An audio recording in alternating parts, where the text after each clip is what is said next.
Yannick Jadot, bonjour. Bonjour. Vous êtes candidat écologiste à l'élection présidentielle. L'actualité de la guerre en Ukraine est en train de tout envahir et elle rejoint plusieurs sujets au cœur de votre campagne.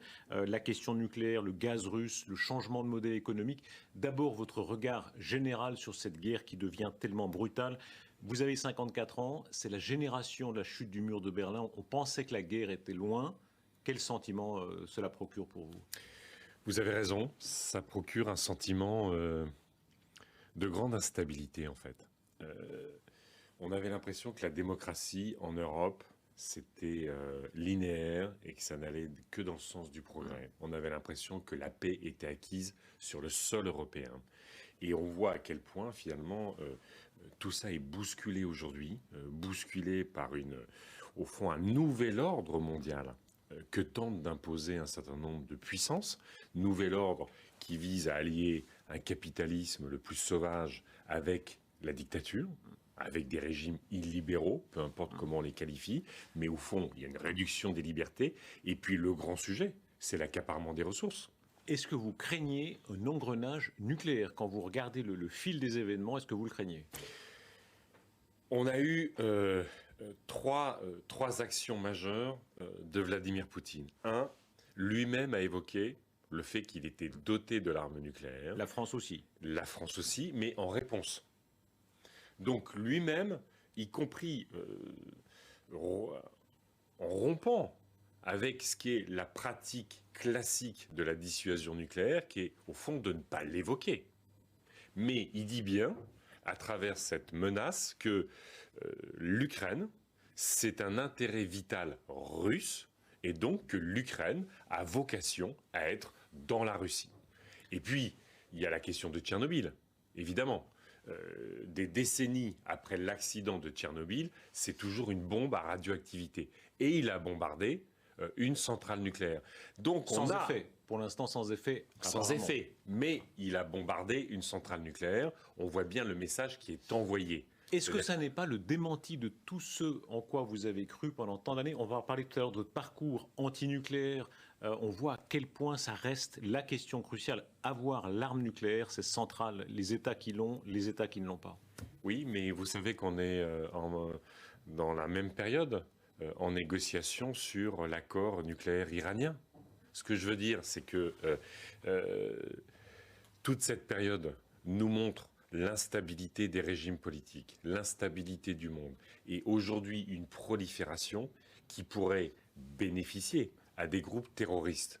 Donc, toute la perspective de relancer des dynamiques multilatérales sur le désarmement nucléaire est un impératif. Trump était sorti d'un certain nombre d'accords avec la Russie, qui visaient à baisser le nombre d'armements, mais il nous faut relancer ça, mais incontestablement aujourd'hui, pour que ce soit compris, il faut que ce soit multilatéral, il ne peut pas y avoir une initiative crédible de désarmement unilatéral, notamment au niveau de la France, je pense que les citoyens ne le comprendraient pas. Comment faire cesser les bombardements? C'est l'urgence quand on voit ce qui se passe notamment à Mariupol aujourd'hui encore. Les Ukrainiens ont une demande très précise, c'est la no-fly zone. Empêcher les avions russes de voler dans le ciel de l'Ukraine, est-ce que vous y êtes favorable? Non, malheureusement non. J'aimerais y être favorable au sens où, effectivement, les populations civiles sont bombardées. On le voit, les crimes de guerre se multiplient presque chaque jour. La difficulté de satisfaire cette demande, c'est que ça veut dire envoyer l'aviation de l'OTAN. Donc ça veut dire en fait que des pays dotés de l'arme nucléaire entrent en guerre contre la Russie dotés de l'arme nucléaire. Donc à partir du moment, c'est le seul moyen d'empêcher vraiment les bombardements. Ça, tout le monde peut bien voir. Oui, en partie oui. Sauf que comme on ne va pas entrer en guerre contre la Russie, ça veut dire qu'il faut faire tout le reste. Tout le reste. Ça veut dire quoi? Effectivement, armer la résistance ukrainienne. Moi, j'entends beaucoup prétendre avoir des discours de paix sur ce qui est en train de se passer. Les discours de paix qui consistent à laisser la résistance ukrainienne seule, c'est accepter les bombardements, la terreur, et au fond, lâcher les Ukrainiens qui résistent face à l'agression militaire russe. Donc, ça veut dire, par exemple, des batteries antiaériennes. pour effectivement se défendre par rapport à l'agression russe. Est-ce que le pacifisme est fini? Vous étiez dans le milieu d'une mouvance où très longtemps, on a dit, ça rime en allemand, hein, libero, talstot, mieux vaut être rouge que mort. On disait surtout on va diminuer l'armement. Est-ce qu'au contraire c'est le moment de réarmer? C'est pas forcément le moment de réarmer au sens où faire beaucoup plus en matière d'armement. C'est le moment pour l'Europe d'avoir une vraie politique de défense. On a eu historiquement, après la Seconde Guerre mondiale, avec l'OTAN, le parapluie américain. Déjà, de manière beaucoup plus polie, Barack Obama avait réduit le parapluie américain. Trump l'a fait de manière grossière, comme il sait le faire. Mais au fond, la réalité, c'est que Obama l'avait déjà fait. Pour l'instant, ça reste, le parapluie américain est quand même ce qui domine en Europe. Bien sûr, je ne dis pas qu'il faut en sortir. Je ne dis pas qu'il faut en sortir aujourd'hui. Mais on avait déjà vu avec la Syrie, quand Bachar el-Assad, soutenu par Vladimir Poutine, armé par Vladimir Poutine, avait bombardé les populations civiles, Barack Obama avait considéré que ça n'était plus sa responsabilité d'intervenir dans notre voisinage. Donc, pour être très clair, vous êtes pour rester dans le commandement. On reste dans bah oui, quitte à être dans l'OTAN, autant être dans le commandement, parce que sinon, au fond, c'est y être sans responsabilité. Mais en revanche, il nous faut construire cette grande politique européenne de la défense. Et il va falloir achètent des avions américains. Vous avez parfaitement raison. C'est toute l'ambiguïté. C'est toute l'ambiguïté de la politique européenne de défense aujourd'hui. C'est que si on n'a pas un agenda politique puissant qui s'appuie aussi sur une industrie d'armement européenne, effectivement, on aura toujours quelque chose qui n'aura ni efficacité ni signal politique fort. Yannick Jadot, pardon, est-ce que c'est pas un signal complètement contraire à tout ce que vous dites? Vous avez raison. Les Allemands qui lâchent 100 milliards d'un coup. Et leur premier acte fort, c'est d'acheter des avions américains. Parce qu'aujourd'hui, vous le savez, les États-Unis sont présents en Allemagne, que l'arme nucléaire américaine en Europe est considérée par les États-Unis uniquement transportable par des avions américains. Donc, il nous faut construire l'accord politique qui nous permet de changer. Mais pourquoi ils font ça d'après vous? Pourquoi les Allemands font ça? C'est théoriquement les partenaires. Il faut toujours se souvenir que 60% des ventes d'armes des États-Unis sont en Europe. On a toujours l'impression que vous savez combien aux États-Unis la politique militaire et l'industrie de l'armement sont intimement liées. Donc, ils font une pression considérable. Mais à nous, moi, ce que je propose dans la séquence qui vient, c'est d'avoir une union franco-allemande au cœur de l'Europe.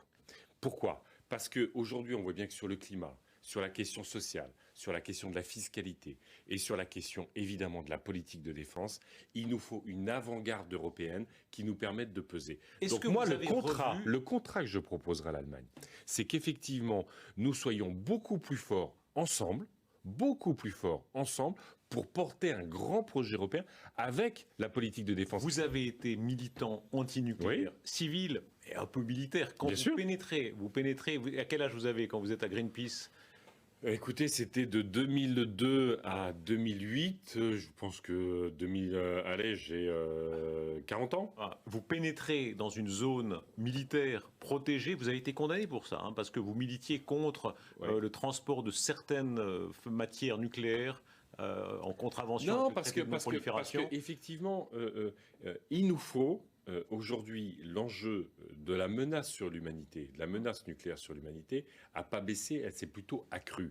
Donc moi, je continue à militer, encore une fois, pour que la France, notamment avec la Grande-Bretagne, même si la Grande-Bretagne n'est plus dans l'Union européenne, mais on peut avoir des intérêts stratégiques convergents, nous évitions la menace majeure sur l'humanité, qui est un pays doté avec un dirigeant qui fait n'importe quoi, ou un groupe terroriste qui se dote de l'arme nucléaire. La guerre accélère aussi le débat sur l'énergie. Ça reste crucial, on se rend compte dans chaque guerre, encore aujourd'hui. Est-ce que ça n'est pas un terrible contre-argument à tout ce que vous avez défendu ces derniers mois, ces dernières années? L'Allemagne, qui s'est voulu le bon élève qu'il est en matière d'énergie renouvelable, mais qui a tellement besoin du gaz russe. Mais au contraire, qu'est-ce que ça dit, cette guerre? Qu'est-ce qu'elle dit? Elle dit qu'en fait, les seules énergies de paix sont les énergies renouvelables. J'ai parlé du risque nucléaire civil en Ukraine. Dans un monde idéal, oui, mais on n'y est pas. Attendez. Les Allemands, ils font tout. D'accord, attendez, on y arrive. J'arrive sur votre question. c'est quoi notre nucléaire civil aujourd'hui? Il dépend à 50% pour son approvisionnement en uranium. On est 8 à 9 000 tonnes d'uranium importé dans notre pays chaque année. On dépend de l'ex-URSS. Donc, de pays comme le Kazakhstan, l'Ouzbékistan, qui sont sous tutelle russe. On a aujourd'hui, dans notre pays, avec un parc nucléaire vieillissant, on doit importer beaucoup d'électricité de l'Europe, parce que notre parc est vieillissant.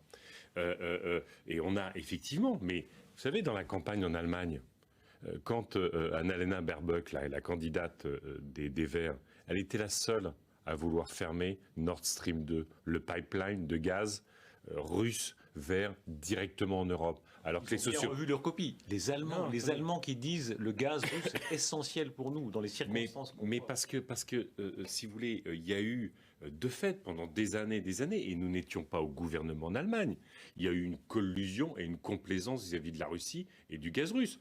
Gerhard Schröder, qui est le symbole, le grand leader de la social-démocratie allemande dans ces dernières décennies, qui est totalement pieds et mains liés avec Poutine et Gazprom.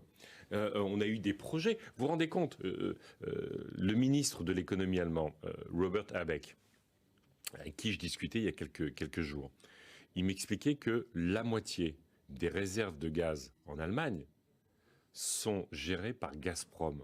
Vous vous rendez compte dans quel niveau de dépendance ils se sont installés?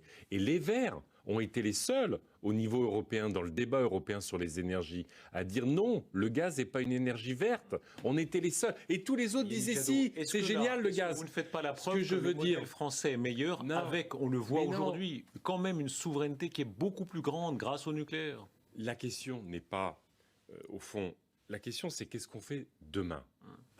On a, je l'ai dit... Et demain, c'est encore loin. Non, qu'est-ce qu'on fait aujourd'hui? Allez, si vous voulez vous jouer sur les mots, on fait aujourd'hui. Là, c'est quand même répondre à la Russie qui est la menace du moment. Je suis d'accord. Moi, ce que je dis, c'est il faut l'embargo.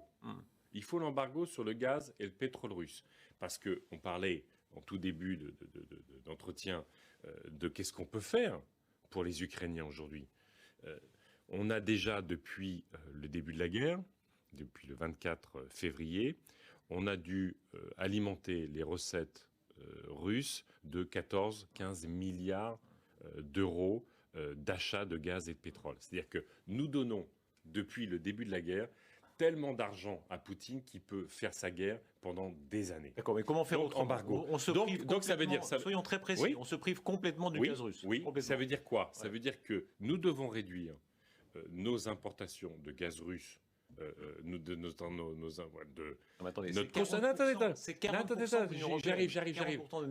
J'arrive. Ça veut dire qu'en fait, on doit réduire notre consommation de gaz d'ici l'hiver prochain de 10 à 15%. C'est ça que ça veut dire. Et donc, c'est pour ça que moi, j'ai proposé un paquet qui vise, à avoir un acheteur unique de gaz en Europe. C'est quoi notre logiciel? C'est de mettre le paquet sur les énergies renouvelables et les économies d'énergie. Les économies d'énergie, c'est bon pour le pouvoir d'achat. Les renouvelables, c'est notre seule souveraineté énergétique.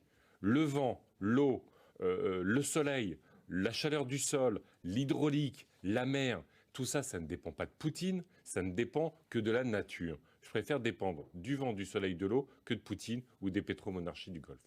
Yannick Jadot, quelle est notre position par rapport aux puissances? On voit la puissance de l'OTAN, celle de la Russie. Comment est-ce que vous définissez la France dans ce jeu-là? Elle est non alignée, elle devrait être non alignée? Non, parce qu'aujourd'hui, ceux qui portent le non-alignement de la France, au fond, ce sont ceux qui capitulent par rapport à ces puissances-là. Vous voyez bien, il y a des candidates et des candidats... Donc on est franchement dans le camp atlantiste? Non. Alors dans lequel? Ben, dans le camp européen, j'y viens. Tout seul, tous ceux qui disent, au fond... on faut être non aligné dans cette guerre. Au fond, être non aligné entre les victimes ukrainiennes et la barbarie russe, c'est choisir la barbarie russe. Jean-Luc Mélenchon vous a cherché sur Twitter ces dernières heures. D'accord, mais vous voyez bien qu'en fait, lui, son non-alignement, au fond, c'est on se lave les mains de ce qui se passe en Ukraine. D'ailleurs, ça fait des années qu'il considère que l'Ukraine devrait rentrer dans le giron russe. Donc il est cohérent. Ce non-alignement, c'est accepter que les Ukrainiennes et les Ukrainiens perdent leur liberté, perdent la démocratie Si on vous suit, au détriment de leur vie. Logique Il dit la même chose. Quelle est la logique profonde de Jean-Luc Mélenchon par rapport à la Russie, d'après vous? Je pense que ce qu'il dit depuis longtemps. Vous savez, quand vous vous souvenez, quand les Russes bombardaient les populations civiles à Alep et en Russie et en Syrie, il disait Poutine est en train de régler le problème syrien.